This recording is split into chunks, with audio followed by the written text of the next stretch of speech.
But after surgery, they need to have some certain rules and regulations. Yeah so ఆ rules and regulation 10 years ముందుతో compare చేసుకుంటే ఇప్పుడు తగ్గిపోయినాయి because surgery మారిపోయింది మీకు so restrictions have come down by larger extent so main thing is avoid water whether in the aspect of face wash or your head bath for next 5 to 10 days.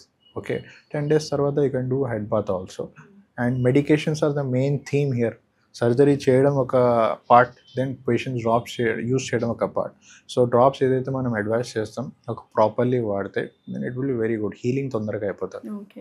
Any complications post operative complications ఇలా ఏమైనా ఉన్నాయా and negligence of the patient వల్ల infections వచ్చే chances ఏమైనా ఉన్నాయా?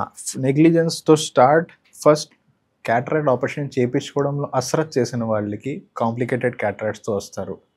Okay అలాంటప్పుడు వి explain patient that చాలా ముదిరిపోయింది cataract లేకపోతే ఇది ఇష్యూ ఉంది కాంప్లికేషన్ ఇలా అవ్వచ్చు మీకు ఎంత తొందరగా చూపు రాకపోవచ్చు ఆపరేషన్ అయిన తర్వాత నల్లగుడ్డు మీద కొన్ని రోజులు వాపు ఉండొచ్చు సో ఇలాంటి కొన్ని మనం కాంప్లికేషన్స్ ముందే ఎక్స్ప్లెయిన్ చేస్తాం. These are 1% of all the 100 surgeries.